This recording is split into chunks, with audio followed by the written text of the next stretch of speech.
So I guess I'd like to call to order today's normal monthly Board of Public Works meeting for October 16th. And start with the invocation and pledge of allegiance. Lord, guide us in this meeting. Allow us to come up with effective strategies that can enable us to move forward as a team in a meaningful way.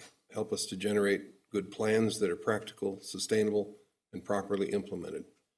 Guide us toward the best way to take action to accomplish our goals. Help us to tackle all the topics we will be discussing and to come up with excellent solutions and leave this meeting inspired and on time. Amen.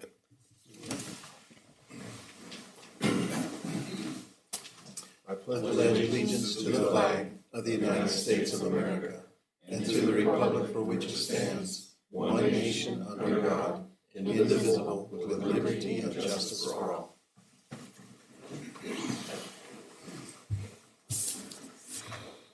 Okay. Do I have a motion to approve the consent agenda? I'll make a motion. And a second? All in favor? Aye. Any comments from the audience? Okay, having heard none, move right along to General Manager report. Darren, please. Well, thank you very much. I've got a couple of items, but I'd like to begin by asking Jared Stewart if he can come on up.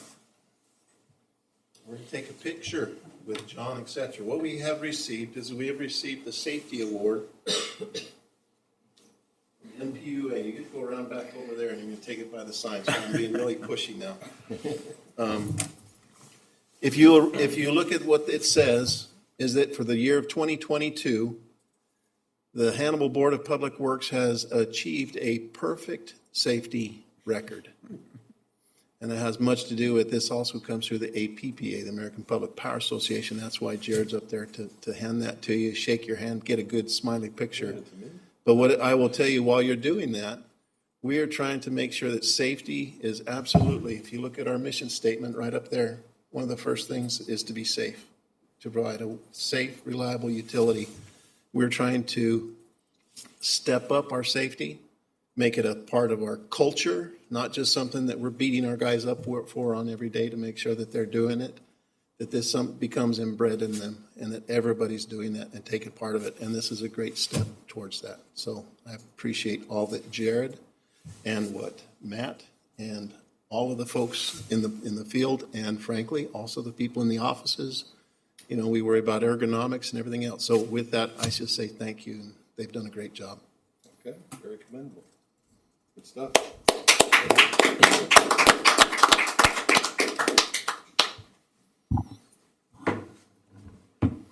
Thank you. Now I'm going to get to the long-winded part, and I promise we're going to end on time, so it may be very short. First of all, energy capacity. We continue to have issues with that. If you will, very briefly, we have energy that we buy. We have transmission to help us get the energy from the generator to us, and then we have what's called capacity. Capacity is the measure of how much is generated, it's available to be generated, versus demand. And it's not just us, but it's the entire MISO distribution area, which goes from Canada to Texas. And we are in Zone 5, which happens to be right in the heart of it all. We received recently information that MISO has gone out and they do what's called a cost of new entry. It's called CONE.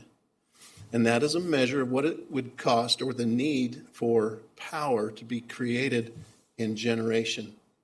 And what they're looking at is that for the last several years, it is very inexpensive, relatively so, specifically when it comes to permitting to put a renewable generation in the ground.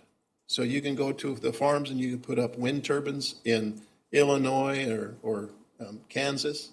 You can put up solar farms just about anywhere. We're looking at doing the same.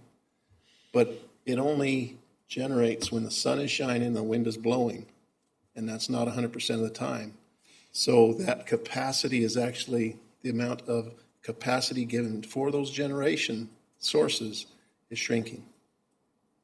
And the cost of new entry into the Zone 5 Missouri MISO area has gone up yet again. And if you'll look, third paragraph, it's gone up to, for this coming year, of $131,725 per megawatt year. What this is it sets a cap. When we go out and do the capacity market, when MISO does that, they say this is the cap and it can't go any higher than this. We know that last year we got hit with, what, $236 per megawatt hour? Was that correct? With this new math, we're looking at $360 per megawatt year cap. Now, where will that auction come in? It may not hit there, but it could.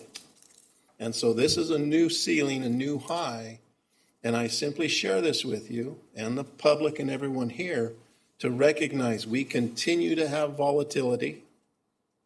We continue to have unpredictability in that market, in that capacity market, and there is nothing but upward pressure on cost.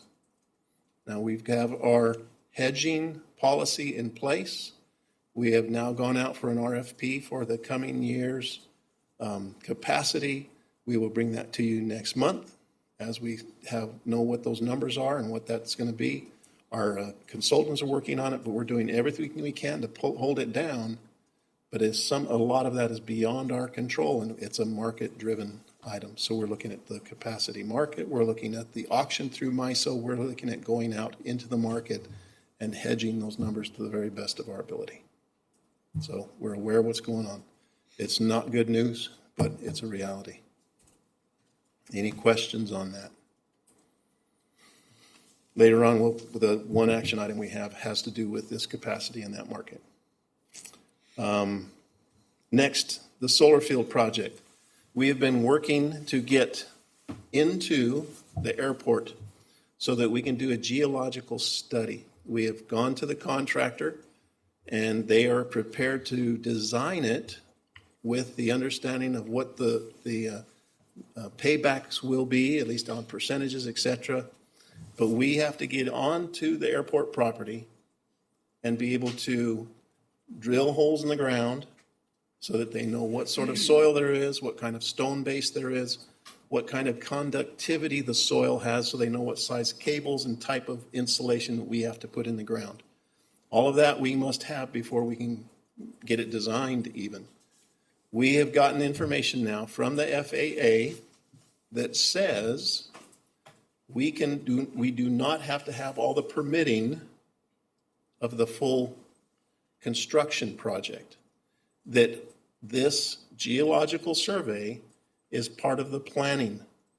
And the only thing we have to worry about is the environmental, which is for the bats. And so long as we don't do any construction or any of this study prior to November 1, we're okay. But right now I'm waiting for the okay from James Lemon. I gave him an email a couple weeks ago, and we're still waiting for that return to make sure that we can get onto the site, get the geological survey done. We anticipate to get something back soon to be able to get them, and them is a subsidiary of Bly Construction, not Bly.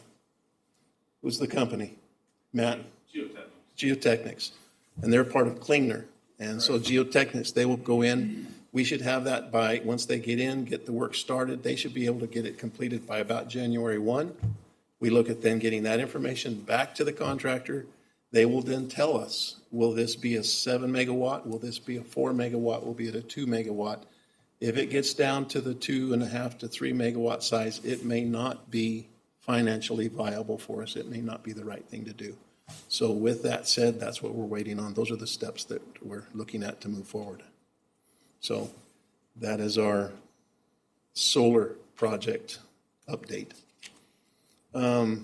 Want to take, and we have public relations. Erica Mitchell has been doing a fantastic job for us. She's only been here about 5 months and already taken the bull by the horns, and she's done some great things. We had Public Power Week. Some of you have a T-shirt in front of you.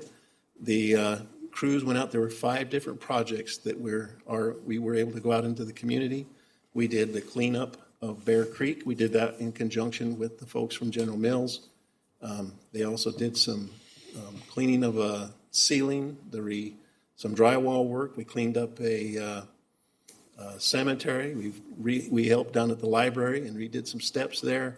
We just did some really good things as we reached out to the community, and Erica did a great job of organizing that and helping it make that go. And Courtney helped as well wonderfully and did great things. So please take a look at that. We've got some outreach going on, which is very positive, including out to the entire community and also to the youth, to the schools, letting them know what we have available for them.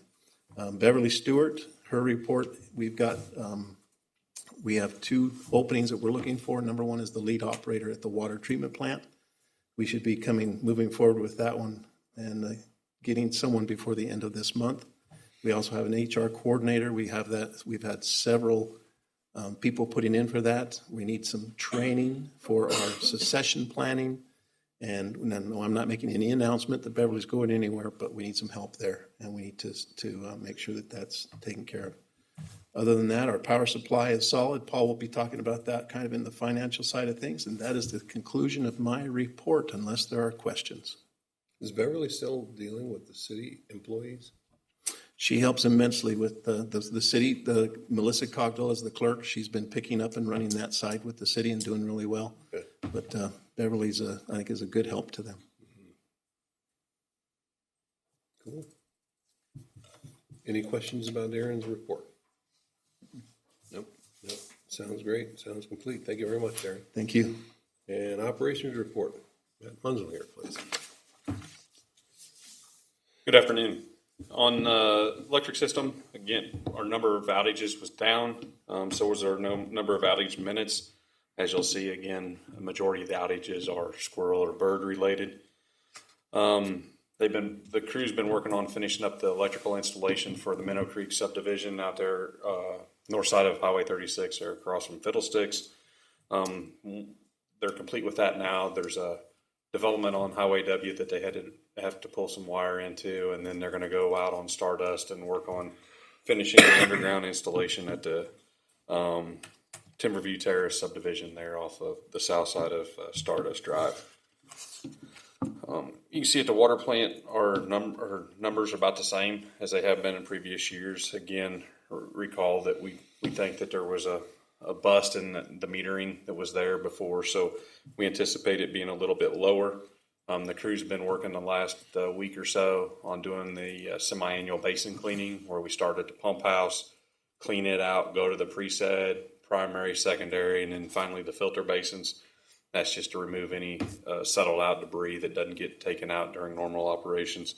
It allows us time to also inspect and make sure that we can plan for any future upgrades or maintenance needed. We do have the next GAC exchange to occur in November. On the water side of things, the biggest thing we did was we installed a new 12-inch water main crossing at Ely Street, which is down just east of the street department facility, just down south of the dog park.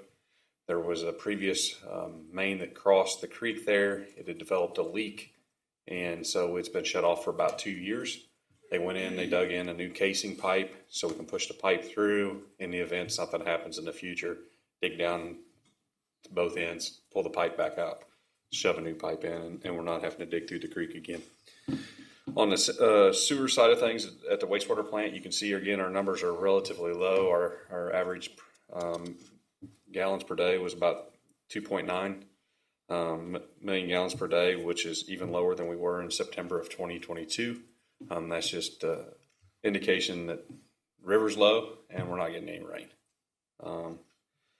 But we did get the bearing housing replaced on clarifier number 3. That is something that has been down since June of this year.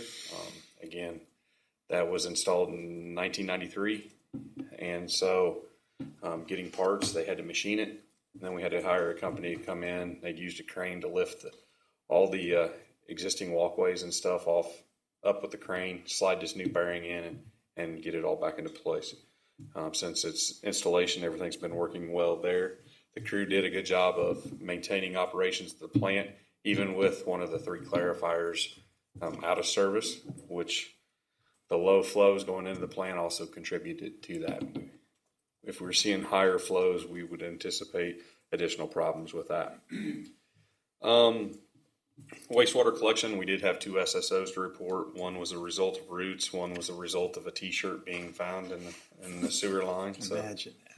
the roots is a maintenance issue. The T-shirt can be considered a maintenance issue, but the big question is, how does the T-shirt end up in there? So they continued with their cleaning and televising. They were able to clean one of the big mains that services the Highway 61 corridor north of James Road.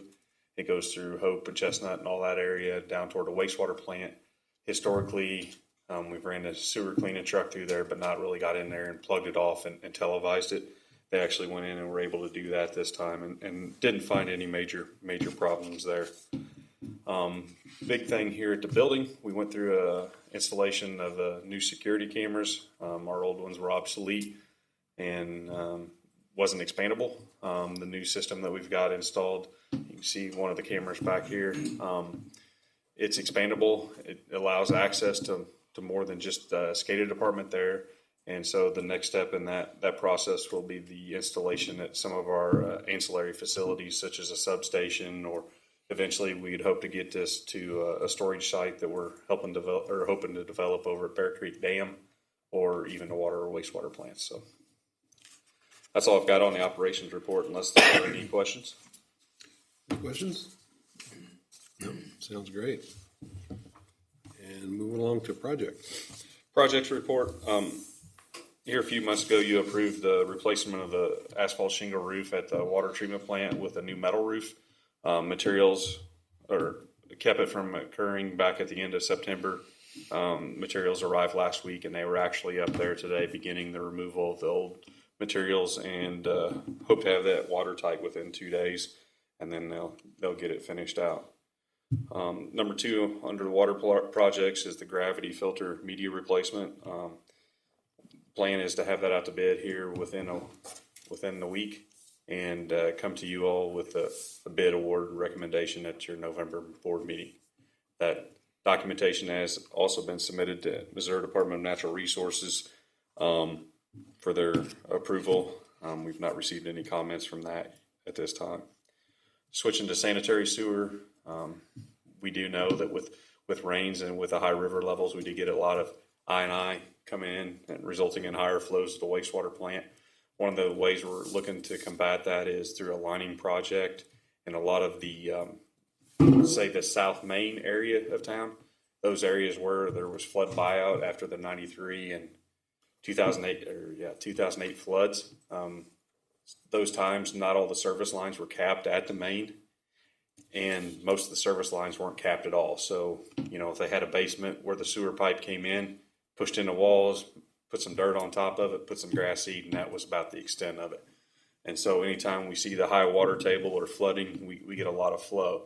So what we're going to do is we're going to piggyback off another contract that a municipality has taken in the state of Missouri, and bring a contractor in here and do some manhole to manhole lining, where they use a felt liner, impregnate it with a resin. It cures. It's got a lifespan of probably more than what the original pipe does. Plus, there are no joints. So, 300-400 feet at a time they're able to install, and that way you don't have that I&I coming in. Once we get that project complete, the next phase in it would be to do the manholes.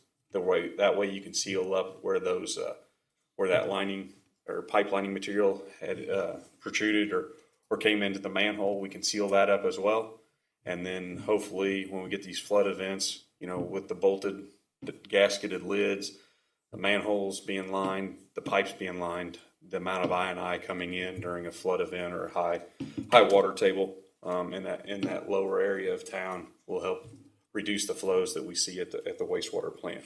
What's your timeline on that? We hope to go out and get prices and get on a contractor's schedule in the next couple months. Okay. I know Alex is meeting with our engineer on that here in the next couple weeks, and then it's up to whatever their time schedule is. I do know with the letting of the bid award of the 3rd Street Viaduct, we don't want to impact roadways down there, so it may have to see what their schedule is and how we can work around that, because we would cross some of the areas in the South Main portion that could potentially close traffic down. So, okay. Patchen Street I&I, we're just continuing to monitor. We have installed some new pumps there that seem to be working well. But then again, if we're not getting rain, we're not seeing those higher flows. So we'll transition to that area hopefully next. Big stormwater project, 2 of them, again, ARPA money for the North Street project that the city was able to obtain. We're in the process of reviewing drawings right now and hopefully get that out to bid later this year, early next year for completion date by the end of 2024. The Bear Creek Dam spillway, we were able to get ARPA money for that as well. Put out the RFQ for engineers on that last Monday. And hopefully maybe we'll have a contract to bring before you all at our December board meeting and then get that as well. With the ARPA money, we've got to get the money allocated by the end of 24 with final completion of the project by the end of 2026. And then on the electrical side, we've got 2 major projects going on. First is the Indian Mounds substation replacement. You all have approved the purchase of the new substation transformer, which was lead time on it was in excess of a year. So now we're going through working with the engineer to make sure we've got the site ready to receive that transformer when it gets here. And Jared's been working with them to get everything working. The plans completed on that so we can get that out to bid as well. The tie line is the tie line between Oakwood Substation and Southside Substation. That is part of our overall plan when we went away from the 74 line and connected with a new fin connection with Ameren. We're working on finalizing those plans so that can be put out to bid here in the coming months. So if you all have any questions, I'd be glad to take them at this time. Regarding the operation, kind of jumping back a little bit, what is the typical size of the pipe that will get lined? I mean, they're not ones you walk through, are they? No. The largest pipes we have in our sanitary side of things is 30-inch, and that's more right around the wastewater plant. I believe in this area, I know there's some 15-inch, maybe some 24-inch. And the area we're focusing on is outside the flood wall at this time. Again, no services to reinstate, so it's strictly between manhole and manhole. And if they're able to do it, I'm not opposed to going right through the manhole to the next manhole and allowing us to cut in at a future date. It just seals that up, and we don't get that flood water or that groundwater in there. Before they do that lining, they televise that, Yep. I assume, and then can locate those service connections. There are no service connections. Well, I mean, the old ones. Yeah, but it doesn't make a difference in this. For future reference, I'm Nope. saying. Oh, Nope. okay. We're not going to allow any of the old ones to be reused anyway. And most of it was flood buyout where they can't put a structure on it. And the reason behind me not wanting to allow that is those lines, those service laterals would have been clay tile. Yeah. And it's like a sieve. So we want them, if there were a tap at a future date, we'd want it PVC to where it would not have those joints every 6 or 8 feet. If your question is, can they? Absolutely. I've Oh, done they- a project In where the you can go process, through, yeah. they actually have a little robot that'll cut it out, and then they can line those, they can do 4-inch, they can do 12, pretty much No, up it's to, just I've locating seen it the up to a 24. I know they can do more, but it gets very, very, very expensive. But Don't need to do that. it's a great product. Cool. Any other questions about the project report? All right, haven't heard none. If we move along for the financial, thank you very much, Matt.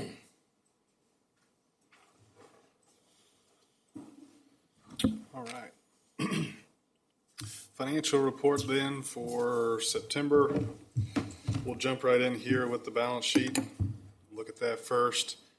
So total cash compared to last month was again consistent with the month before.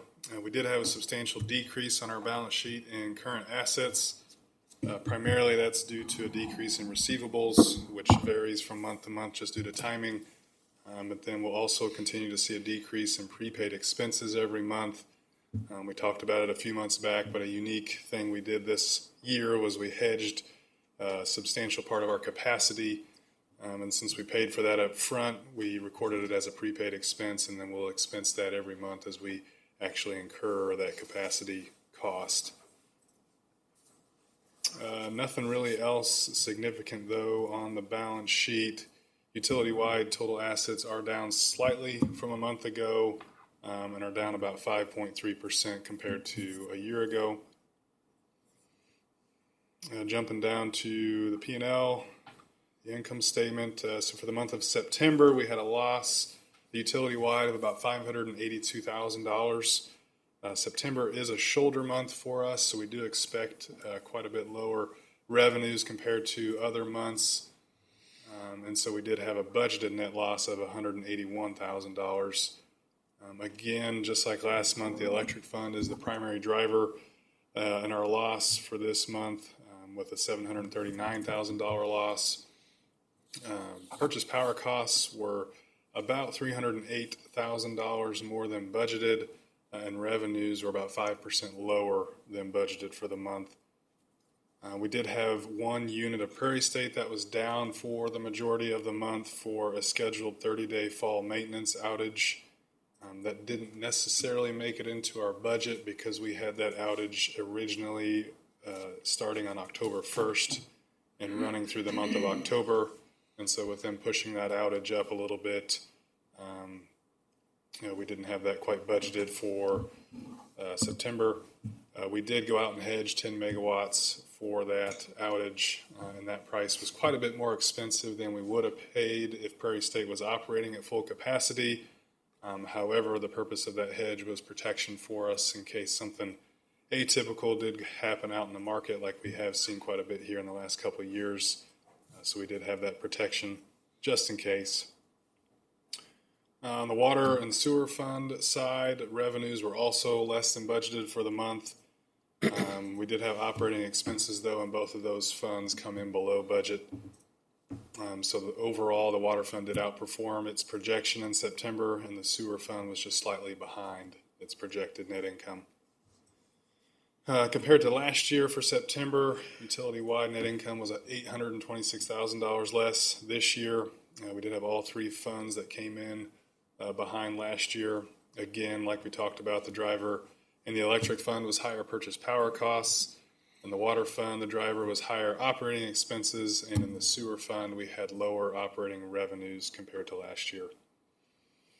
So we're now a quarter of the way through our fiscal year, and utility-wide, we're at a net operating loss that's about $617,000 less than budgeted. Actually, in the electric fund, purchase power thus far this year and operating expenses are right about at budget. It's our operating revenues that are continuing to lag significantly this year. Primary cause for that is weather. I think about it, since the beginning of July, we really haven't had any extreme weather, maybe one or two hot spells, and not really anything too crazy yet here so far this fall. And so, though it's better for the customer, we're not seeing those revenues that we had budgeted for like we saw last year. As a matter of fact, the revenues that we are seeing this year are matching very close to fiscal year 2021, which just shows us that volatility that weather can cause year to year. On the water and sewer fund side, those funds are suffering from lower operating revenues as well. So if we compare ourselves thus far this year to last year, we're about $1.6 million behind the same time period last year. Just to throw the numbers out there, utility-wide operating revenues are down by about 4%, and unit sales, kWh sales of electricity, are about 4.6% lower than last September, and year to date, so July through September, they're about 6.8% lower, which confirms that we are seeing those lower revenues. So a bit of a bleak month financially for us. We did have our rate increase that took effect here in October, and so we'll be monitoring very closely those revenues that will be coming in with that. Go ahead and turn now to page 20. in our dashboard. Obviously, with the electric fund now at about a $700,000 loss for the year, that debt service coverage ratio has flipped. And so we will be looking at the new revenue in the electric fund to hopefully replenish that ratio and get us back up into compliance.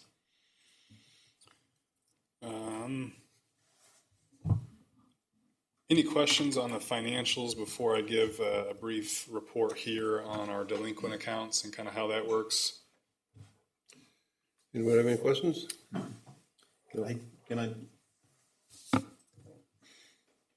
Just real quick, one of the things Paul and I have talked about is when we do budgeting, we want to expand the number of years that we go back and average for that usage. And we think if we were to expand that a little bit, that it might help us get a little closer on that crystal ball of guessing what the weather's going to be like. How's that? So we'll increase those numbers that are crunched and see. So it really is budgeting for next year. Correct. When we do that. Correct. Just know that we're looking at it and seeing what we can do to polish it a little bit. And Paul's right on target. Right.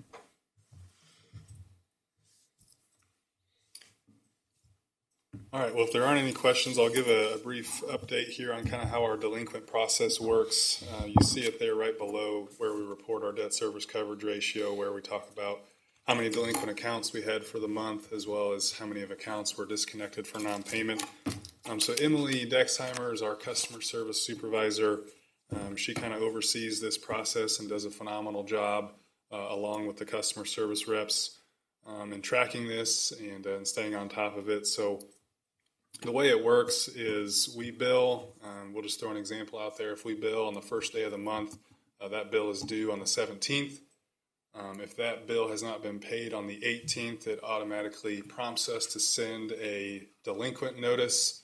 And so we mail that out, and then we also apply a penalty to that account that's equal to 10% of the total bill or a $20 max penalty. And so the customer then has until day 30 to get that account paid. If at day 30 that account is still not paid, then on day 31 they go onto what we call a disconnect list, and that is finalized. And so on day 31, so in this case, if the bill was January 1st, on January 31st we're going out to disconnect the electric, or I guess in this case with automated metering, we're remote disconnecting in this case. The average number of delinquent accounts that we have every month is about 1,500. So those would be those that are seeing that penalty that haven't paid in that 17-day window. From there, the average number of accounts that are actually eligible for cutoff or disconnect is 350. So that tells you that our CSRs are doing a great job of contacting those customers, getting them utility assistance, hooking them up with agencies that can help, or they're doing some type of payment arrangement to get them to pay over a period of time, which is an option for us as well. So around 350 average cutoffs a month, or average that are eligible for cutoff. The average number of accounts that are actually cut off is about 120 a month. And so you can see, I believe we report that there, like I mentioned, we had 189 in September, so a little bit higher than the average. So once we connect the electric, approximately 5 days later, we'll send somebody out to disconnect the water, if there is water in the account. And once that happens, it prompts us for that account to go to final billing. We're assuming that that account is disconnected and no longer needed unless the customer wants to pay to get reconnected. Once that happens and we go out for a final bill, we will look to see if that customer has any other accounts with us, and if so, we transfer that balance to those active accounts. If they have no other accounts, then we are ultimately doing that final billing, and then we will send them to our collection agency, TransWorld, in what's known as Phase 1. Each account that's sent to Phase 1 collections costs us $11.50 an account. And so that process is done about twice a month, where the CSRs will run that delinquent list, or cutoff list, and then send those to our Phase 1 collection agency. The average number of accounts monthly that are sent to Phase 1 collections is 18, so very little every month. We did have 26 this past month, so a little bit higher than the average, but they really do a great job of staying on top of that. Once an account is sent to the collection agency, TransWorld, our ultimate collection rate, the last time I checked, is somewhere around 20%. And so that is actually a little bit higher than the average. So TransWorld does do a good job for us in trying to continue to collect on that account. And what they do is they send every 10 days a notice in the mail explaining that you're delinquent and that you need to get this paid, just like any collection agency would. After 3 months, TransWorld, we do then have the option to send that account to phase 2. And I should mention, once an account goes to, can't remember if it's phase 1. So once an account is sent to phase 1 collections, that account is written off in our system and reported as bad debt. And so you see that in Matt's operations report, that we report the total number of write-off every month. It was around $6,000 this past month. Obviously, if that customer then pays at some point during phase 1 collections, we would reverse that write-off accordingly. Once an account is then sent to phase 2, after that 3-month window, the collection attempts start to become a little bit more aggressive, where they're making phone calls, working with other collection agencies, tracking addresses, things like that. There is no additional cost for us to send an account from phase 1 to phase 2. The only difference is that any collections that we do make in phase 2, TransWorld does keep about 35 to 50% of that debt. And so that does go up quite a bit due to the increased aggressiveness. And then again, or I don't think I mentioned it, but there is no time frame when an account is sent to phase 2. We actually have accounts going all the way back to 2018. Again, there's no cost to us. Obviously, there's probably very little being done at that point. But if there were ever a case where that customer did want to re-sign up for service, say they move back to town 6 years later, they would have to pay that outstanding balance before they would be able to get service. That's the gist of it. Like I said, Emily does a great job. We can definitely ask her any questions. But are there any questions on that process at this time? No, thanks.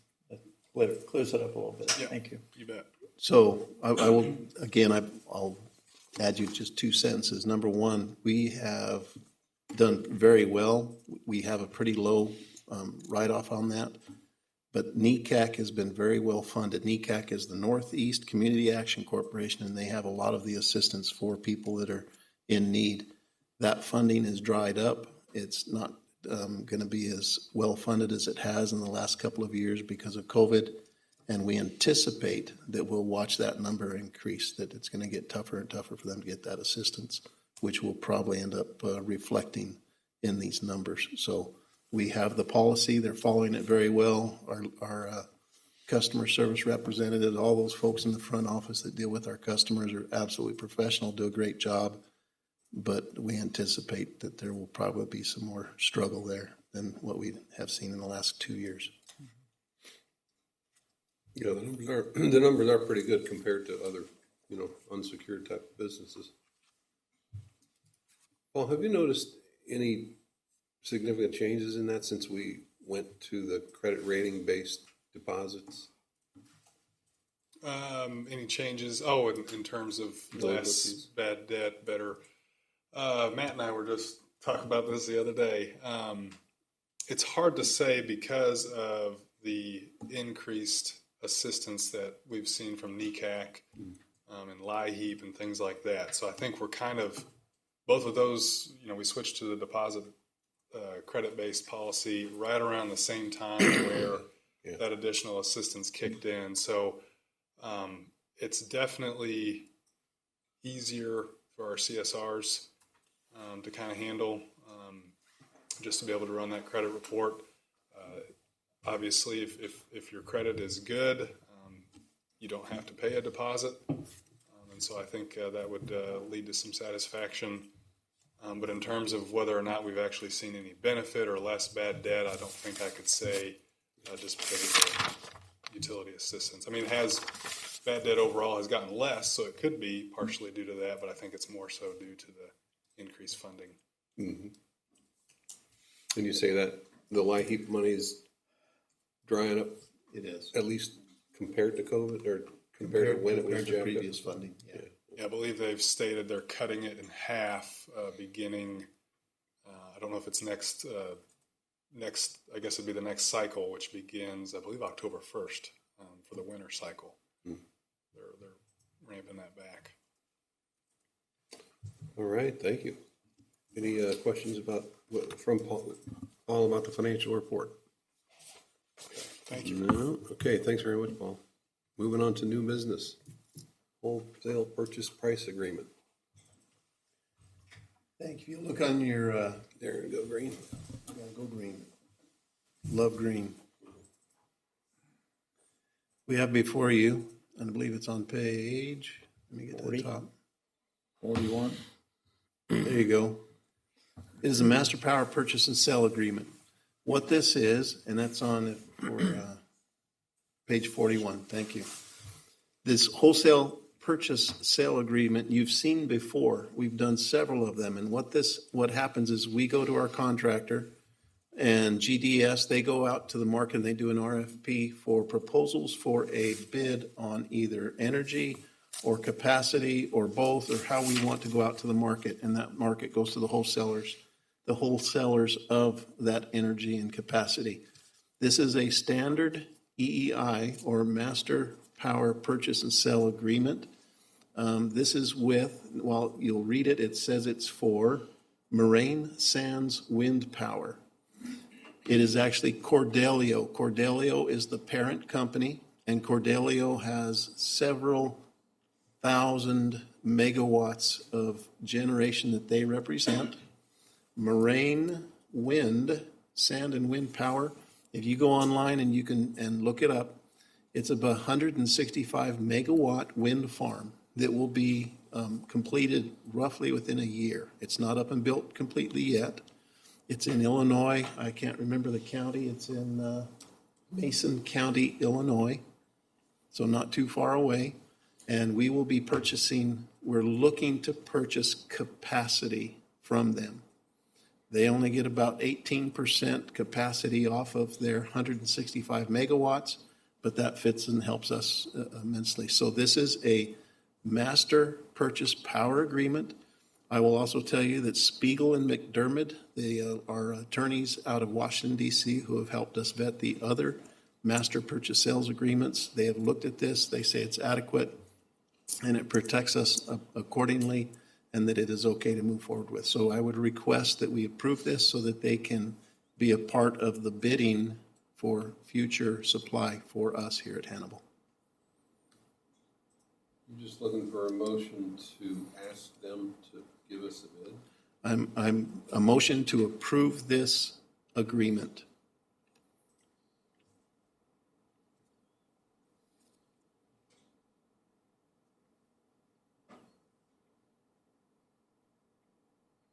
And would this replace 18% of our?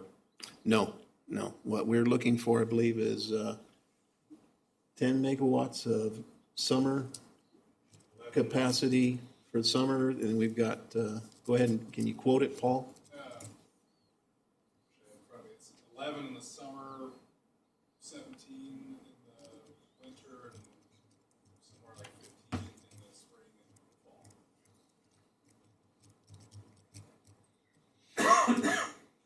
Does this agreement outline the prices?